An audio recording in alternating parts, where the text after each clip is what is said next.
Sebelum kalian nonton video ini, jangan lupa buat like, komen, dan subscribe channel ini. Terima kasih. Bye-bye. Halo, assalamualaikum warahmatullahi wabarakatuh. Balik lagi di channel aku, Nursuci Hairunisa. Ini adalah video keduaku di YouTube dan aku harap semoga kalian suka. Video ini aku buat tentang kelebihan dan kekurangan belajar online versi aku. Jadi jangan lewatkan dan terus tonton sampai habis. Oke, yang pertama aku bakal bahas tentang kelebihan belajar online.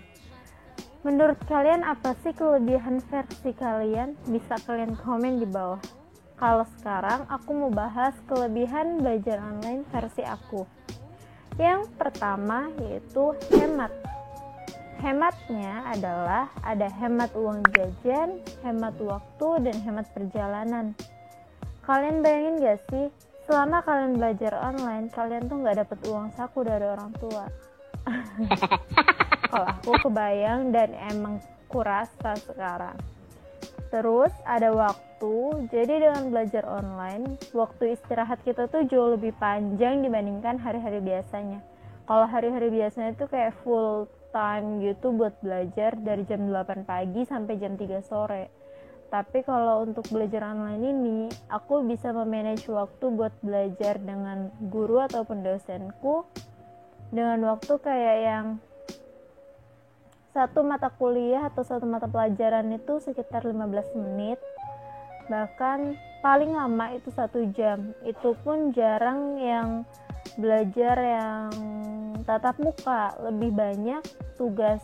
Jadi waktu istirahat itu cukup panjang. Untuk mengerjakan tugas paling lama 1 jam deh gitu. Selanjutnya ada yang hemat perjalanan. Kenapa aku bilang hemat perjalanan? Karena selama belajar online kan kita belajar di rumah dan tidak menempuh perjalanan kemanapun, jadi cukup hemat untuk uang bensin dan lain-lain. Intinya untuk transportasi kita jauh lebih hemat. Yang kedua, aku ada hemat tempat. Nggak hemat dong. Ngapain hemat? Yang kedua, ada tempat. Kenapa tempat menjadi suatu kelebihan? Karena dengan belajar online, kita bisa belajar dimanapun. Jadi, bisa belajar di teras rumah, di ruang tamu, ruang keluarga, di kamar, bahkan di WC. Dan tapi untuk di WC aku nggak saranin ya, karena kalau di WC bahaya. Kalau sampai itu handphone kalian jatuh kan rusak tuh, beda cerita.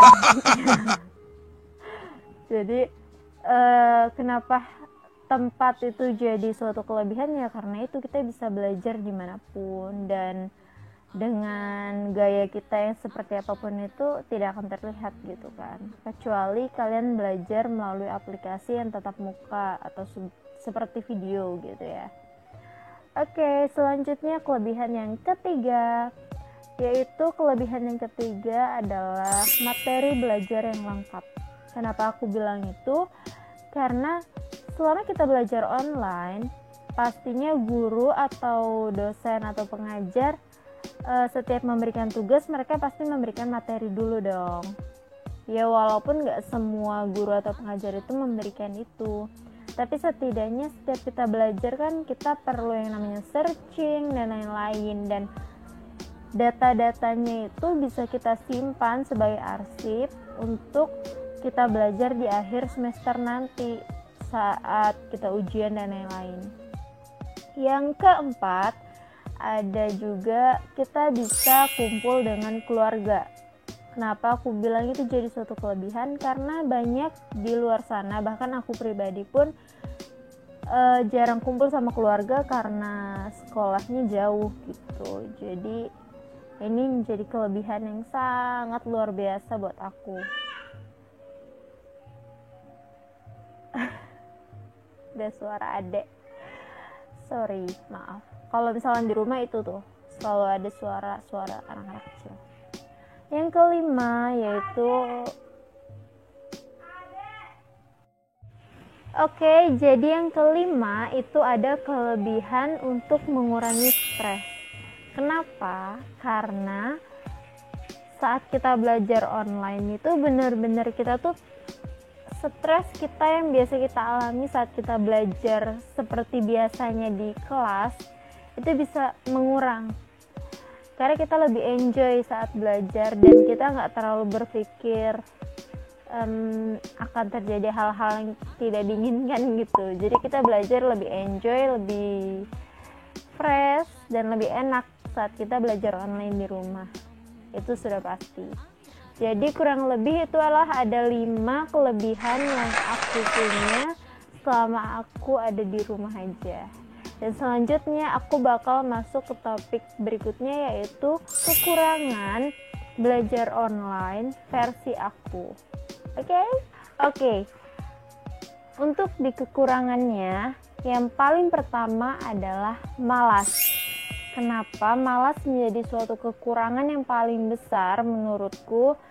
Karena kalian bayangin gak sih, selama belajar online itu waktu istirahat kita tuh sangatlah panjang dan sangatlah banyak. Sehingga pada saat kita dikasih tugas, kadang-kadang nih dikasih tugas hari ini untuk dikumpulin 2 hari ke depan, dikerjainnya 1 hari sebelum deadline. Jadi kayak menjadi alasan kita itu yang paling besar itu ya malas. Itu sih menurutku. Yang kedua itu adalah sinyal. Jujur di rumahku sinyal susah banget. Dan kalian bayangin waktu aku UTS sinyal hilang dan benar-benar gak ada sinyal satupun. Itu paling parah sih menurutku.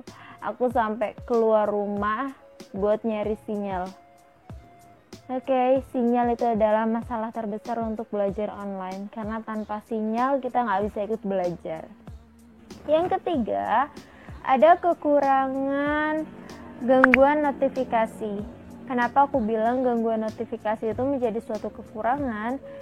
Karena kalian bayangin gak sih kalau misalkan kalian lagi asik, lagi enak buat belajar, lagi fine-fine aja buat belajar, tiba-tiba ada notifikasi itu masuk, entah dari Facebook, WhatsApp, YouTube, apalagi. Jadi kalian buyar, yang tadinya sudah fokus buat belajar akhirnya tidak fokus buat belajar lagi, malah kalian lebih memilih buat buka notifikasi gitu.